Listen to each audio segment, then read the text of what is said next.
Excuse the washing in the background, I'm just currently sat in the spare room, so I'm about to get ready for the day. So I did a Q&A on Instagram a couple of days ago, just to see what you guys wanted to know. Yeah, and I've got quite a few questions to answer, so I thought I would just do that now while I get ready. So yeah, let's get into the video. So I've got everything written down on my little notepad down here. So yeah, I'm just going to go through them now while I do my makeup. So question one is, how did you know that you were ready for a baby? So it's a bit of a controversial one actually, because obviously everyone's different and what matters to one person won't matter to another person. So this is literally just my personal preferences of things that I wanted to do before I had a baby, and a position that I wanted to be in but when I had a baby. So me and Steve got married in July 2017, so we were both 27 when we got married, and we weren't one of those couples that were like, yeah, we want to start trying for a baby straight away once we're married. Obviously people start asking you, but yeah, it just wasn't. We'd literally just bought our first flat, so it wasn't really in the pipeline at that time. We knew that we wanted children in the future, but yeah, we weren't quite there yet. So we were quite big on our holidays and stuff as well, and there was a few more trips that we wanted to do before we had children, because obviously once you've got children, you're a lot more limited as to what you can do and what you can afford, 90% of the time. So anyway, I wanted to obviously be a homeowner by the time I had children. I also wanted to be married. Again, that's not important for everyone, but it was important for me. I wanted us all to have the same surname. And yeah, that's just personally what I wanted to do. So yeah, anyway, we got married in 2017, and we then bought our first flat, which again, it was very important to me that we were homeowners by the time we had children. Couple of reasons, because I think it's personally more security. It's yours, you can do what you want with it. You're not going to risk getting kicked out by your landlord or something like that. Also, where we live, rent is very, very expensive, and you're not really gaining anything from it at the end, so you're just basically paying someone else's mortgage. So paying your own mortgage is a lot, well, it is a lot cheaper than renting. Obviously getting that initial deposit is very, very hard, but we made sure that we worked really hard and achieved that. And because it was something that was really important to us. So yeah, so we bought our first flat, and we knew that that wasn't going to be the place where we had children, because it was only a 2-bedroom flat. And I know like loads and loads of people manage on even like a 1-bedroom flat to bring up children, but I knew that I wanted to be in a house, and we couldn't afford a house when we bought for the first time. So we bought a flat and we did it up, and we made money from that sale when we sold it to then buy a 3-bedroom family home. And for me, that was really important to be in that sort of sized house for when we started a family, because just like, I mean, even now we struggle for space, and we've got 3 bedrooms. I don't know what, I just couldn't imagine living anywhere smaller. And that's not to say that I think I'm better than anyone that lives in a smaller property. We're not at all. That is just literally my personal preference and what we can manage with, what other people can manage with. Other people might not be able to manage with that, and vice versa. So yeah, it's all different as to what you prefer. But also when we sorry, I'm aware that I'm like blabbering on a bit, but this is quite a chatty get ready with me. So I knew that when we had kids, our income would go down. Sorry, Joel's just behind me on the bed, so I'm just keeping an eye on him. Our income will go down because I'm not going to go back to work full time. So it'd be really, really hard to get a mortgage on less income. So it was really important to us to be homeowners by the time we had children, and be in the right sized home to have children in, and somewhere that we can stay in for a long time. We don't have the stress and the expense of moving when our child's quite young. So yeah, that was one thing I wanted to do before we had children, and obviously be married, tick that off. And then also there were a couple more sort of holidays that we wanted to do. So One of them was our California road trip. We did that in February 2019, so nearly 2 years ago now. And that was, it's something I really wanted to do before we had children. So we've been on lots of holidays, other nice holidays together as well. And I think it's really important to, for us personally, it was important to just take our time, you know, like we've been together for, how long have we been together now? We met in 2013, and it's now 2020, so 7 years we've been together. And we literally know each other inside and out. And it was really important to us to have all of those like years of memories together that we can speak about with our grandchildren, nice holidays, just having those experiences, just enjoying time together, because when you have a child, it does change your life. And it is amazing, but it changes your life and you don't have that time for each other anymore as much as you used to. So it was really important for us to have those experiences before we had children. I think we started feeling ready so we bought this current house. We sold our flat and bought this current house in December 2018. And then we did our California road trip 2 months later. And then I think when we got back from there, I started feeling like I would definitely want to start trying that year. But I didn't actually come off the pill till, I think it was the beginning of June last year. So I came off the pill in the beginning of June, and it takes your body a while to get back to normal. So I didn't get pregnant till it was mid-October actually, and so it took us about 4 months. Yeah, and then we had Joel back in July. So I think when you know, and I just wasn't quite there yet. And then something just clicked in my head. And I just knew that I wanted to have children that year. I mean, it was kind of just the next step, you know, we've got married, we've got the family home, and it's our home.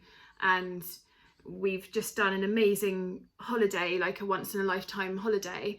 And we both just felt like it was the next step. I think Steve was ready before I was, maybe like a year or so before I was. He was quite happy to just do whatever really, but I am such a planner, and there was, you know, I'm the kind of person that I have to do things exactly to my plan, and I think it would have stressed me out if we'd had children before I'd achieved everything else on my list. But like I said, that's just me. It's nothing wrong with anyone who does it differently. Everyone's different. That's what I wanted to do. So yeah, so that's when we decided we were ready, and now we have little Jolie. So yeah. So the next question, how did we meet? So we were both working at a health club in the centre of Bournemouth, and so I worked on reception, and then I'd been there for a couple of months, and Steve got a job there. He moved down from the Midlands because he worked at one of their sister gyms in the Midlands. Yeah, so he was a food and beverage supervisor. He doesn't work in that industry anymore, but he was a supervisor, and he was after a promotion for a while, but there just wasn't one coming up at his health club. And then the one down in Bournemouth that I was working at needed a bar manager. So one of the directors asked Steve if he wanted to take it, and then Steve ended up moving down, and then he met me. He was only going to do it for about 6 months and then move back up to the Midlands, but then he met me and everything changed. So yeah, so we met in July 2013, we got together in the September 2013, and then we got engaged about 2.5 years later. So yeah, here we are. Next question. I like this one. Does Steve have to sell one of his kidneys to pay for your shopping trips? No. Basically, I had a full-time job and I had an evening job on top of that. And I made sure that when I got pregnant, I upped my hours at my evening job so that I would qualify for maternity pay from there, as well as from my main job. So I get 2 lots of maternity pay. I'm very, very lucky. It's not going to be like that second time around, because obviously I can't work those many hours when I go back to work because I've got Joel now. But yeah, I'm enjoying this maternity leave because I've made sure that I worked really hard to get 2 lots of maternity pay, and it wasn't easy when you're pregnant. But I knew that it would be worth it because I didn't actually save anything for maternity leave because we were too busy going on holiday every year. So yeah, so that's why I have a lot of shopping trips. And yeah, Steve does work really hard as well. He's just had a promotion at work. So yeah, he does work very hard and he's doing okay, but I'm very independent with my money. So his money is his money, my money is my money, and whatever I spend is very much my money. Even though we're married, we still don't have a joint account. I've always been very independent with my money, and I don't really like the thought of going out and spending his money. So yeah, no, I can assure you my numerous shopping trips to Primark, about 3 times a week at the moment, is very much my money. So he hasn't had to sell any kidneys just yet. Next question, do you want a big family? So I always said, sorry, just getting comfortable. I always said that I only wanted 2 children because I'm one of 2 children, Steve's one of 2 children, and I always said I wanted 2, but I think because I enjoyed, hey Bubba, are you okay? He's honestly so good, he just sits there and watches me get ready. I get the odd day where he's a nightmare, but luckily he's being good today, so hopefully it'll carry on. Yeah, so we always said 2 children, but now because I enjoyed my first pregnancy so much, I don't know, I'm not going to rule out a third. It depends, because obviously, like, we've only got a 3-bed house, so if we have 3 children, 2 of them will have to share. There's nothing wrong with that, but I think with regards to like having all the extra toys and stuff, we would just end up running out of space, and I don't know whether in this area we'd be able to afford a 4-bed. Not in the near future anyway. If I was still working full-time, then it might be a different story, but if I have more children, our income's just going to keep getting more and more stretched. So I don't know, we'll have to see. I'm going to see how my second pregnancy goes, because I mean, compared to my first, it might be an absolute nightmare. So I'm going to see how that goes and then decide on whether I want a third or not. But we're definitely not ruling it out. So in answer to your question, we don't want a really big family, but we'll definitely have 2. We might have 3. We'll just literally see how it goes, I think. Next question, how did your cat react when you brought your baby home and when you were pregnant? So we were really worried about this because she was a rescue cat, and we got her from Cats Protection. She was our wedding present to each other, so we went and chose her just after we got married, and we just bought our first flat and we could finally have a pet. So we went and chose her, and she's come from a family where I think they had like 3 children, and it was quite a hectic household, and she used to get quite stressed. And I think she weed on one of the children's beds. This is what we were told by the rescue centre. She weed on one of the children's beds, so they basically just gave her up. They just dumped her at the vets. They couldn't even be bothered to take her to the rescue centre. But that's another story. I hate stuff like that. It's so horrible. But yes, anyway, we rescued her. And she's been obviously with us for 3 years exactly. She was 3 years like 2 weeks ago, and yeah, she's doing really well. So I think she was so used to it just being us 2 in the house, we were quite worried what she would be like with a baby, because obviously of her history and stuff, but she's been absolutely fine. And I know every cat's different, so it all depends really, but she has been great. When I was pregnant, if I'd set something up in the lounge or like a play mat or whatever, she would quite often go and lay on it, and she still does that now, but that's the biggest problem we've had, so we've been quite lucky. So I just literally take her off and then have to wash it a lot more than normal. But yeah, no, she's been really, really good. First time we brought him home from hospital, we put his car seat in the hall and we let her come up to him. She came straight up to him and just like sniffed him, and then realised that he wasn't really doing much and he wasn't that interesting, so she kind of walked off. And then I think it was that night we put him in his crib when we were going to bed, and he suddenly let out a cry because he was hungry or something, I can't remember why. And her face suddenly looked around and she was like, oh my god, what was that? But ever since then, I mean, he was crying last night because of his reflux and she just didn't even bat an eyelid, she just slept through it. So yeah, no, she's been brilliant. So don't worry too much about your pets. I think as long as we've been really careful to make sure that we've kept her routine the same. So I think as long as you do that, and and literally just make sure you give them loads of attention as well, because people said to me, oh, your pets will become like second best when you've got a baby. And I was like, no, that can never happen. She's like my little girl. But I will admit, especially when I was breastfeeding exclusively, I didn't give her that much attention, but Steve made sure that he gave her loads of attention. So yeah, no, she's been really, really good. This one is, oh, why do you only wear an engagement ring? So I was wondering how long it would take for someone to notice that on my Instagram stories. So basically, I've only been wearing an engagement ring since pregnancy, since I was probably about 25 weeks pregnant. And it's basically because my engagement ring is white gold, and then my wedding ring is silver, and and it's also quite small because I didn't get my wedding ring fitted to my finger as well as my engagement ring is. So it got too small for me in pregnancy and I had to take it off. But actually prior to that, prior to being pregnant, I'd started developing a bit of an allergic reaction to my wedding ring anyway. So I don't know what it is, because I'm not normally allergic to silver. But yeah, whenever I'd wear it, I'd get like a really red itchy bump on my finger, and I've tried cleaning the ring, I've tried everything. So I just don't think my body likes my wedding ring anymore. So I just wear my engagement ring. I keep meaning to get a new wedding ring. Steve's meant to be treating me. But obviously they're quite expensive, and it hasn't really been a priority, to be honest. So I'm sure I will replace my wedding ring eventually, but no, we are very much married. I haven't binned him off or anything like that. But yeah, I'm just wearing my engagement ring for that reason. Next one.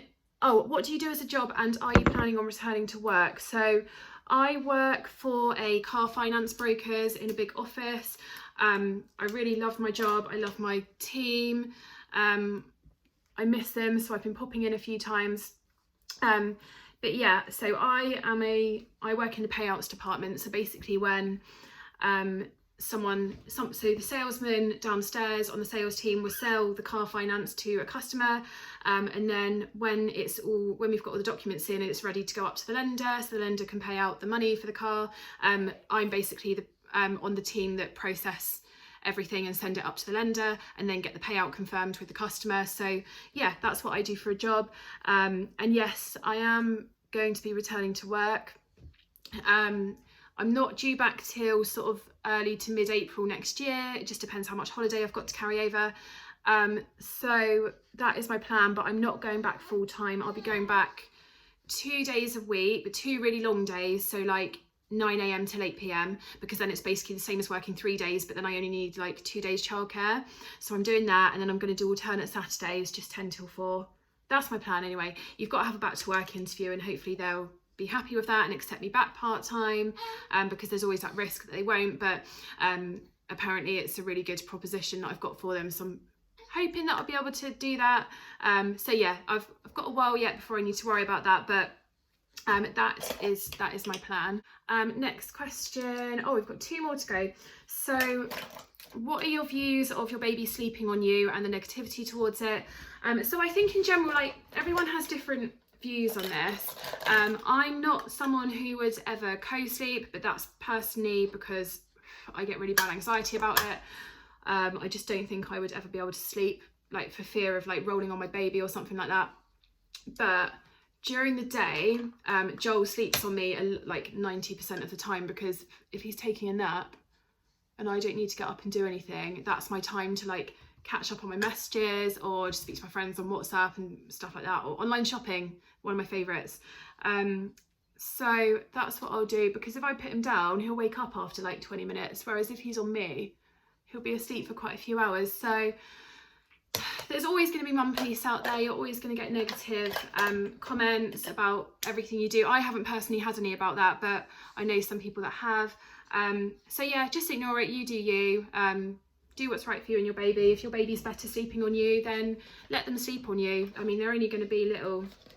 They're not going to be this little forever. So yeah, don't worry about it. Just do whatever you want to do, really, and ignore the negative Nellies out there. And the last question, do you recommend your new baby monitor? So I posted this on my story yesterday because I got recommended it by another girl that I speak to on Instagram, and we had babies on the same day, so we speak quite a lot on there. and she's just bought this monitor. It's not actually a proper baby monitor, it's from Argos, and I've got the box to show you. It's this one.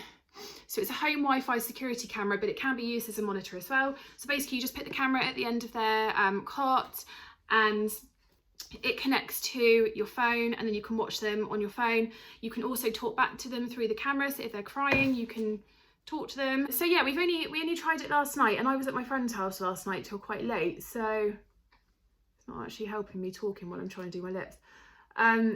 So yeah, I didn't really get the full experience from it, but we're going to try it again tonight because he's been sleeping through the night since about 7 weeks. I know we're very lucky. It's not really, I wouldn't say there's any trick to it. I get asked quite a lot, what are your tricks? It just depends on your baby. I mean, I'm fully expecting to have a sleep regression at some point because I feel like he's been a bit too good, and I don't feel like that's very real. So I'm expecting the sleep regression to come at some point. But yeah, so he's been sleeping through. He sleeps from about 10/10:30 till about 6:37 every night now. And like I said, he's 11 weeks and he's been doing it for the last sort of 4 weeks. But we are also ready, or I am also ready to have my evenings back, as selfish as that sounds, because when they're newborn, you just kind of, all you want to do is have them with you. You want them to sleep on you all night, and then you'll take them up to bed when you go to bed. You don't want to let them out of your sight. But I'm getting to that point now where it would be quite nice to have my evenings back. So we don't really want to put him upstairs without a monitor, so we finally invested in this. So yeah, this was £29.99 from Argos. I'm going to do a newborn essentials video, possibly this week, possibly next week. We're quite busy this week, and I've got a few other videos that I want to film as well, so I will do one of those videos probably next week now, and just talk about what I found useful in the early days and what you don't need to buy straight away, because I would say a monitor, you definitely don't need to buy it straight away. Yeah, you've got so much to get when you're having a baby. Just a monitor definitely isn't one of your priority things, because I promise you, no matter what you think you're going to do, when they're actually here, you will probably do the opposite, because I know that I did, and I know a lot of people that have. So if you think you're going to put them down for a nap when they're like 1-2 weeks old upstairs in their crib while you do stuff downstairs, I promise you, you won't want to let them out of your sight when they're that young. So yeah, don't worry about a monitor when you're pregnant. So yeah, as I said, I'll do a separate video on that. So far, in answer to your question, this has been good, but like I said, we've only used it for 1 night, so I will do a further update on it in my newborn essentials video. But yeah, the little bit of time, probably like half an hour, that we used it for last night, it seemed really good, and I know other people have recommended it as well. So yeah, have a good day, guys. We are going to head to Primark now. I'm just going to go and brush my hair and put some clothes on. We are going, come here little man, he's been so good. We are going to go to Primark because I need to return something, and I've just got lipstick on his head. And I'm probably going to end up spending about £100 like I do every time I go in there. It's actually becoming a bit of a joke now. I feel like the security guards are starting to recognise me, because I'm in there like twice a week at the moment. But if I'm not, I mean, when you're on mat leave, you're so used to working and being busy all the time, that I do see like some mum friends a couple of times a week. We have our baby class every Friday on top of that. But some days I just get bored. I don't like sitting in the house all day. So, I mean, what is more fun than going to Primark? They change their stuff every time I go in there. So yeah, we're gonna go and do that. Have a good day, guys, and I'll catch you in the next video. If you've liked this video, please feel free to hit the subscribe button and give it a thumbs up, and we will see you in the next video. Say bye. Bye. He likes looking at himself in the camera. See you later, guys.